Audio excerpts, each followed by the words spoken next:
السلام علیکم ورحمۃ اللہ وبرکاتہ۔ مذکورہ بالا سوال کا جواب یہ ہے کہ جب کوئی شخص کسی کام کی طرف متوجہ ہوتا ہے تو اس سے یہ معلوم نہیں ہوتا کہ پوری دنیا میں جو لوگ اس کام کی طرف متوجہ نہیں ہو رہے اور یہ متوجہ ہوا ہے تو یہ سب سے افضل ہے، اس سے یہ بات معلوم نہیں ہوتی۔ اور اس کی دلیل یہ ہے کہ نبی کریم صلی اللہ علیہ وسلم جب مدینہ تشریف لائے تو لوگوں کو نماز کے لیے جمع کرنے کے بارے میں مشورہ ہوا، اور مختلف لوگوں کے ذہن میں مختلف قسم کی چیزیں آئی۔ بعض نے کہا کہ آگ جلائیں گے، بعض نے کہا جھنڈا بلند کریں گے، بعض نے کہا بانسری بجائیں گے۔ تو ایک صحابی وہ گھر گئے اور گھر میں یہ فکر تھا کہ کس طرح نبی کریم صلی اللہ علیہ وسلم یعنی جو چیز طلب کر رہے ہیں اس کے بارے میں کیا ہوگا، تو وہ سو گئے اور خواب میں اذان کا وہ سنا۔ اس کے پاس بانسری تھی ایک آدمی کے پاس، تو اس نے کہا یہ بانسری مجھے دے دو۔ اس نے کہا تم اس سے کیا کرو گے؟ تو کہا میں اس سے لوگوں کو نماز کے لیے بلاؤں گا۔ تو اس نے کہا میں اس سے تمہیں اس سے بہتر چیز بتاتا ہوں، اور پھر وہ اذان کی کلمات اس کو سنا رہے تھے۔ تو صبح اٹھ کے نبی علیہ السلام کے پاس آئے اور نبی کریم صلی اللہ علیہ وسلم کو اپنا خواب بیان کیا۔ تو نبی علیہ السلام نے کہا یہ جبرائیل تھے اور تمہیں یہ بات بتائی تھی، یہ خواب میں تمہیں یہ بتایا تھا، تو یہ اللہ کی طرف سے ہے، اٹھ جاؤ اور بلال کو یہ سمجھا دو، بلال کو یہ کلمات سناؤ، کیونکہ ان کی آواز بلند ہے، ان کی آواز اونچی ہے۔ تو حدیث کی کتابوں میں صرف یہ اس صحابی کے بارے میں یعنی یہ حدیث ہے عبداللہ ابن زید ابن عبد ربی۔ تو حضرت ابوبکر رضی اللہ عنہ کو نہیں آیا، نبی کریم صلی اللہ علیہ وسلم کو خواب میں نہیں آیا، دوسرے عشرہ مبشرہ کو یعنی نہیں آیا، اور عمر رضی اللہ عنہ کو آیا، تو لیکن عمر نبی علیہ السلام نے کہا کہ وہ تم سے آگے مجھے خبر دی ہے۔ تو یعنی حضرت علی رضی اللہ عنہ کو، حضرت دیگر لوگوں کو وہ نہیں آیا، صرف یعنی اس آدمی کو آیا۔ تو کیا اس سے یہ معلوم ہوتا ہے کہ یہ آدمی افضل ہے اور دوسرے لوگ افضل نہیں ہیں؟ نہیں، یہ اس سے معلوم نہیں ہوتا۔ جس طرح دوسری حدیث ہے عمر رضی اللہ عنہ کے بارے میں اسلام نے فرمایا کہ اگر میرے بعد نبی ہوتا تو وہ عمر ہوتا، تو اور عمر جس راستے سے گزرتے تو شیطان اس راستے سے دور بھاگتا ہے۔ تو کیا اس سے فضیلت معلوم ہوتی ہے کہ وہ ابوبکر رضی اللہ عنہ سے افضل ہے، حالانکہ ابوبکر رضی اللہ عنہ سب سے افضل ہے؟ تو یہ یعنی جزوی باتیں ہیں، جزوی کام ہیں۔ ہمارے اکابر وہ بڑے بڑے کام کر رہے ہیں، الحمدللہ ان کی بہت زیادہ خدمات ہیں۔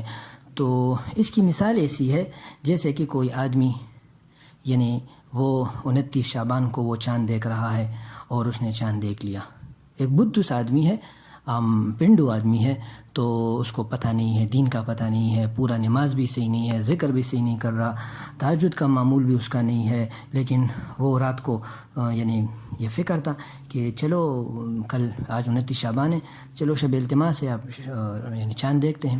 تو اس نے چاند دیکھ لیا اور دوسرے لوگوں کو بلایا اور اس نے بھی چاند دیکھ لیا، اور اس کی گواہی پر روزہ ہو گیا۔ تو کیا صرف سے فضیلت یہ ثابت ہوتی ہے؟ کوئی بھی اس کو نہیں جانتا، نہ اس کی فضیلت ثابت ہوتی ہے۔ یا کوئی آدمی اس کو رات کو نیند نہیں آ رہی تھی تو وہ اٹھ گیا، اور اٹھتے ہی اس نے دیکھا تو فجر کاذب ہوا، تو اس کو شک ہوا، پھر نیند نہیں آ رہا تھا، تو اس نے دیکھا کہ یعنی سورج طلوع ہو گیا، اور وہ نماز یعنی فجر طلوع ہو گیا، تو وہ مسجد کے میں نماز کے لیے آیا۔ تو اور دنوں میں نہیں، صرف اس دن۔ تو کیا جو آدمی تہجد کر رہا ہے، جو آدمی یعنی پوری رات نفل پڑھ رہا ہے، قرآن پڑھ رہا ہے، ذکر کر رہا ہے، تو وہ آدمی افضل ہے یا یہ افضل ہے؟ کوئی بھی اس سے نہیں کہتا کہ بھائی یہ افضل ہے۔ اور وہ رات کو پھر کہہ رہا تھا کہ میں نے صبح دیکھ لیا، صبح طلوع ہو رہا تھا، یا میں نے رات کو چاند دیکھ لیا، تو اس سے کیا معلوم ہوتا ہے کہ یہ آدمی افضل ہے؟ اس سے افضلیت ثابت نہیں ہوتی۔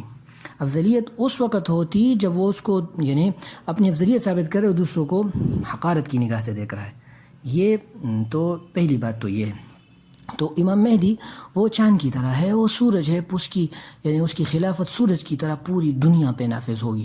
وہ چاند ہے، تو چاند کی طرح وہ نبی کریم صلی اللہ علیہ وسلم جس طرح چاند تھے، تو اس کے نواسے حضرت امام مہدی علیہ رضوان وہ بھی چاند ہوں گے۔ تو جو آدمی چاند کو پہلی رات کو دیکھ لے تو اسے معلوم نہیں ہوتا کہ یہ یعنی اور وہ اس کے ساتھ نہ ہو۔ بحیرہ راہب کو تو پتہ تھا لیکن اس کے ساتھ نہ ہوا، تو کیا ہوا؟ وہ تو اسے تو نجات معلوم نہیں ہوتا۔ یا یعنی ابو طالب کو تو پتہ تھا، لیکن پتہ ہونے سے یعنی جاننے سے وہ معلوم نہیں ہوتا، بلکہ ماننا اصل ہے۔ تو جو آدمی مانے اور اس کے ساتھ پھر ہو جائے اور اس کے ساتھ ہجرت کرے، اس کے ساتھ نصرت کرے، اس کے ساتھ جہاد کرے، تب اس کے ساتھ بیعت کرے، تب اس کی فضیلت ثابت ہوگی۔ اور اس کو بھی ڈرنا چاہیے، یعنی یہ سب کام کرے پھر بھی اپنے ایمان پر ڈرنا چاہیے، کیونکہ ایمان نام ہے خوف اور یعنی طمع کا، رجا اور کا نام ہے، اور خوف کا نام ہے ایمان۔ تو پہلی بات یہ ہے، یہ عقلی سی بات ہے، اس کو سب لوگ سمجھتے ہیں، یہ کوئی ایسی بات نہیں ہے کہ اس سے۔ اور دوسری بات یہ ہے کہ یعنی بعض باتیں ایسی ہوتی ہیں کہ اس کی طرف اگر بڑے حضرات متوجہ ہو جائیں، بڑے حضرات اس بات کی طرف متوجہ ہو جائیں، تو لوگ دوسرے کاموں کو چھوڑ کر اس کی طرف یعنی اس کی طرف ہو جاتے ہیں، تو یہ مناسب نہیں ہوتا۔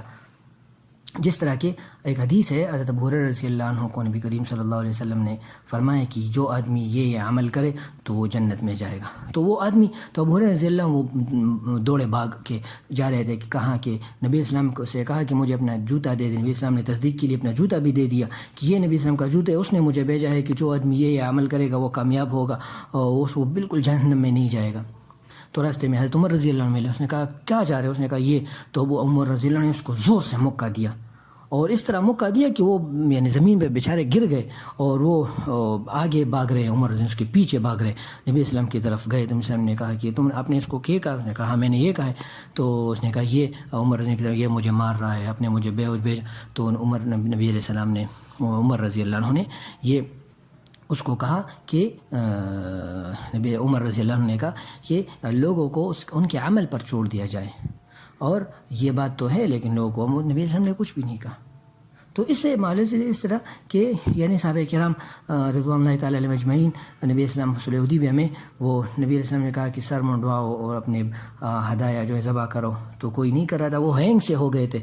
تو ام سلمہ رضی اللہ کے ساتھ مشورہ کیا، تو ام سلمہ رضی اللہ نے کہا کہ آپ خود کرے، آپ خود یعنی حل کرے، آپ خود جانور ذبح کرے، تو صحابہ کرام کو دیکھ کے یہ کریں گے، وہ بھی کر لیں گے۔ تو اس سے کیا یہ معلوم ہوتا ہے کہ ام سلمہ رضی اللہ سارے صحابہ کرام سے اور حضرت ابوبکر رضی اللہ سے افضل ہو گئی؟ کیا اس سے یہ معلوم ہوتا ہے؟ اس سے ہرگز یہ معلوم نہیں ہوتا۔ اور دوسری بات یہ ہے کہ مجاہدین ہیں، بڑے بڑے مجاہدین ہیں، ان کے بڑے خدمات ہیں، اور بڑے بڑے مصنفین ہیں، بڑے بڑے محققین ہیں، تو آپ کو یہ فکر کیوں لگی؟ آپ ٹینشن نہ لیں۔ تو یہ بات اس سے معلوم نہیں ہوتا کہ یہ یعنی کہ وہ جو یہ بڑے لوگ یہ نہ کرے تو چھوٹا آدمی کرے تو وہ غلط ہے، جب تک بڑے آدمی نہ کرے، اس سے معلوم نہیں ہوتا۔ اور اس کی دلیل یہ ہے کہ جیسے کہ یعنی اس سے تو کوئی آدمی یہ کہے گا کہ حضرت ابوبکر رضی اللہ اتنے پرانے صحابی ہیں، اور حضرت عمر رضی اللہ اتنے پرانے صحابی ہیں، اور فلاں اتنے پرانے صحابی ہیں، تو اب حضرت ابو ہریرہ رضی اللہ کیوں؟ وہ تو 7 ہجری میں اسلام لائے، تو وہ کتنی یعنی اتنی بہت زیادہ حدیثیں ان سے مروی ہیں، اور ابوبکر رضی اللہ سے اتنی نہیں مروی ہے، تو یہ تو اچھا نہیں ہے۔ کوئی آدمی پھر یہ بھی کہے گا، تو اس سے یہ ثابت نہیں ہوتا، اس سے اس کی فضیلت ثابت نہیں ہوتی، جزوی ادنا سی فضیلت بھی، یعنی ادنا سی فضیلت ہے امام مہدی کی بات کرنا اور یہ کرنا۔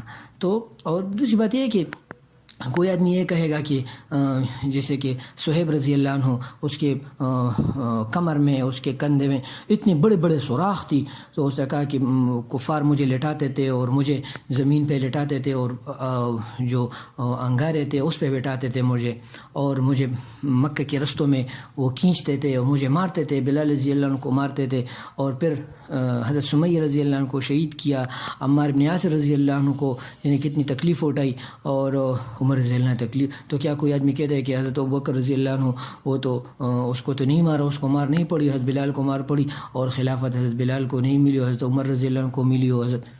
تو یہ تو بیوقوف آدمی ہوگا، کوئی یہ باتیں کرے گا، اس سے یہ ہرگز یہ میں ثابت نہیں ہوتا۔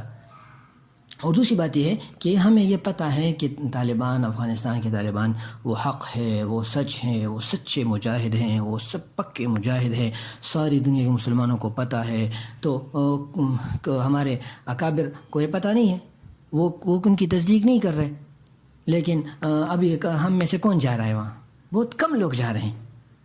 یا کس کو پتہ نہیں ہے کہ اسامہ بن لادن وہ شہید رحمۃ اللہ علیہ وہ بڑے آدمی تھے، سب لوگوں کو پتہ ہے، سارے دنیا کو پتہ ہے، سب مسلمانوں کو پتہ ہے، تو کیا لیکن جب پتہ ہونا اور ان کے ساتھ ہم یعنی ان کے مشن میں یعنی حقیقی ان کی طرح مجاہد وہ تو ہم نہیں کرتے، تو کیسے کیا یہ کون لوگ اس کے ساتھ ہو گئے؟ تو اس سے یہ ثابت نہیں ہوتا. اور یعنی اصل بات یہ ہے کہ کوئی آدمی یعنی وہ محنت کرتا ہے، اس کا مطلب یہ ہو کہ ساری محنتیں غلط ہے اور یہ صحیح ہے. یہ بھی اگر یہ ہوتا تو یہ تب غلو ہوتا. یعنی اگر کوئی مدرسہ کا یعنی مدرسے میں تدریس کر رہا تھا، اس نے تدریس چھوڑ دی، امامت کر رہا تھا، اس نے امامت چھوڑ دی، اور تصنیف کر رہا تھا، تصنیف چھوڑ دی، فتویٰ دے رہا تھا، فتویٰ چھوڑ دیا، نماز پڑھ رہا تھا، نماز چھوڑ دی، روزہ رکھ رہا تھا، روزہ چھوڑ دیا، حج کر رہا تھا، حج کو چھوڑ دیا، والدین کی خدمت چھوڑ دی اور بچوں کی خدمت چھوڑ دی، اپنے فرائض منصبی کو ترک کر دیا، اور پھر صرف مہدی کی طرف متوجہ ہوا، تو تب کوئی آدمی کہہ سکتے کہ یہ غلو ہے؟ نہیں بھائی، یہ غلو اس وقت ہوگا جب ہم دین کے فرائض اور واجبات کو چھوڑ کر اس کی طرف متوجہ ہو جائے. اور اس کی مثال یہ ہے کہ مثلا کوئی آدمی ختم نبوت کی محنت کر رہا ہے، تو نماز بھی پڑھ رہا ہے، وہ روزہ بھی رکھ رہا ہے، وہ تدریس بھی کر رہا ہے، لیکن وہ ختم نبوت کی محنت کر رہا ہے. دوسرا آدمی وہ سیاست کر رہا ہے، تو وہ نماز بھی پڑھ رہا ہے، روزہ بھی رکھ رہا ہے، حج بھی کر رہا ہے، یعنی دین کے جتنے فرائض منصبی ہے، اس کے حقوقی زوجیت وغیرہ وہ بھی کر رہا ہے، اور سیاست بھی کر رہا ہے، تو سیاست کر رہا ہے. تو اس سے یہ قطعاً یہ ثابت نہیں ہوتا. اور اگر ہم اکابر کے منہج کے خلاف کوئی کام کر رہے ہیں، اکابر کے منہج کے خلاف کوئی کام کر رہے ہیں، تو کیا تب یہ ہوگا؟ نہیں، ہم تو اپنے اکابر کی مولانا یوسف لدھیانی رحمۃ اللہ علیہ جو کہ اصل حاضر قرآن سنت کے آئینے میں وہ کتاب، حضرت مولانا بدر عالم مرٹی صاحب رحمۃ اللہ علیہ کی کتاب، حضرت مولانا مفتی ابوالبابا صاحب رحمۃ اللہ علیہ کی کتاب، اور اس میں جو بات کا محل نظر ہو تو قرآن و حدیث کے دلائل کے ساتھ ادب، غایت ادب و احترام کے ساتھ کوئی آدمی ان باتوں پر کلام کر رہا ہے اور ان کے سامنے اپنے اعتراضات پیش کر رہا ہے، اپنے تسامحات پیش کر رہا ہے، تو اس سے نہ تو کسی کی فضیلت معلوم ہوتی ہے، اور نہ تو یہ امام مہدی علیہ رضوان کی محنت کرنا، خلافت کا محنت کرنا، یہ ہم سب کا یعنی ایک ذمہ داری بنتی ہے کہ ہم یعنی اس کی طرف متوجہ ہو جائے اور اس کی طرف یعنی وہ کرے، اس کی طرف یعنی اپنی ذمہ داری شمار کریں، اور لوگوں کو فتنوں سے، لوگوں کو یعنی جو رونما فتنے، نبی کریم صلی اللہ علیہ وسلم کی جتنے حدیث ہے تقریباً 7,000 سے زیادہ احادیث کتاب الفتن سے متعلق ہیں. تو یہ کیوں؟ اور یہ اہم ہے، تقریباً 33 احادیث، اور یہ تواتر کے ساتھ، تواتر معنوی ہے اس پر کہ امام مہدی آئیں گے. تو کیا امام مہدی آئیں گے تو اس کی وہ اچانک آئیں گے؟ اچانک کیسے آئیں گے؟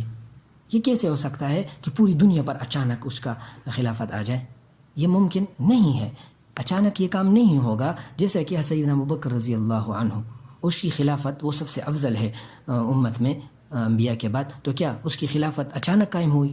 نہیں، باقاعدہ مشورہ ہوا، باقاعدہ نبی صلی اللہ علیہ وسلم نے اس کے پہلے سے کہا کہ میرے بعد ابوبکر کا مرتبہ افضل ہے، اور قرآن میں اس کا ذکر آیا، 3-4 مرتبہ اس کا ذکر آیا، اور نبی صلی اللہ علیہ وسلم نے اس کو امامت کے لیے آگے کیا. اور تو کیا تو لوگوں کو پتہ تھا، اس کو بھی پتہ تھا. پھر ثقیف بنی ساعدہ میں باقاعدہ بات ہوئی، تب جا کے بیعت ہوا، تو تب یعنی خلیفہ مقرر ہوئے. تو اس سے یہ معلوم نہیں ہوتا کہ یعنی ابوبکر رضی اللہ عنہ افضل ہے، تو امام مہدی ان کو پہلے سے پتہ تھا، لوگوں کو پہلے سے پتہ تھا، ان کی قربانیاں تھیں، تو امام مہدی کو کیسے ایسے اچانک یہ سب کچھ ہوگا؟ یہ نہیں ہوگا. یہ یعنی یہ خیالات کی دنیا نہیں، یہ تو یعنی یہ ایک فرض منصبی ہے جو وہ سنبھالیں گے. تو یہ مغیبات کی باتیں تو یہ جن اصول پر مبنی ہے، اس اصولوں کی روشنی میں کرنا چاہیے. اور جہاں تک شیعوں کی بات ہے، تو یہ سب شیعہ اور سنی دونوں کا عقیدہ ہے. یہ شیعوں کے ساتھ خاص نہیں ہے، بلکہ یہ سارے مسلمانوں کا متفق عقیدہ ہے. تو جو عقیدہ شیعوں کا بھی ہو تو ہمارا عقیدہ، تو کیا ہم اس کو شیعہ ہونے کی وجہ سے ہم اس کو چھوڑیں گے؟ کیوں چھوڑے ہمیں اپنے عقیدے کو؟ یہ تو ہمارے اکابر کا عقیدہ ہے، ہمارے اسلاف کا عقیدہ ہے. تو شیعوں کے عقیدے ہونے سے تو معلوم نہیں ہوتا کہ وہ تو غائب سمجھتے ہیں ان کو، وہ تو یعنی وہ تو اس کو معصوم سمجھتے ہیں، معصوم نہیں سمجھتے. وہ تو کہتے ہیں کہ وہ غار میں ہیں، ہم کہتے ہیں غار میں نہیں ہوں گے. وہ کہتے ہیں کہ وہ نظروں سے غائب ہے، ہم کہتے ہیں نہیں، وہ دنیا میں عام انسانوں کی طرح پیدا ہوں گے. لیکن وہ کہتے ہیں کہ اپنے کسی کو پہلے سے معلوم ہے. تو اب میں کیا ہم اس کی یہ کیا ہے کہ شیعوں کی مخالفت میں ہم اس کو یہ کہیں کہ وہ پہلے سے معلوم نہیں ہوں گے؟ کیوں؟ قرآن حدیث میں کہیں کہاں سے ثابت نہیں ہے. کسی یعنی ایک نص سے بھی ثابت نہیں ہوتا، صریح نص سے ثابت نہیں ہوتا کہ مہدی کو پتہ نہیں ہوگا. مہدی کو پتہ ہوگا. نبی علیہ السلام کو پہلے سے یعنی شق صدر سے اور بحیر راہب کے ساتھ ملنے سے اور ہر پتھر اور حجر و شجر آپ پر سلام کر رہے، مسلم کی روایت ہے، اس سے معلوم نہیں ہوتا. اور یعنی نبی علیہ السلام کو اشارے مل رہے تھے یہ سارے.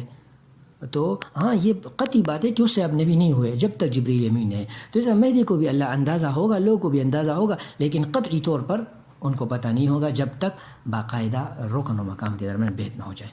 اللہ ہمارے ذہن کو اس موضوع کے لیے کھول لے، اور اللہ ہمارے ذہن میں یہ موضوع یعنی ہمیں اس کی سمجھ عطا فرمائے. صلی اللہ تعالیٰ علی خیر خلقی محمد و آلہ و صحبہ اجمعین.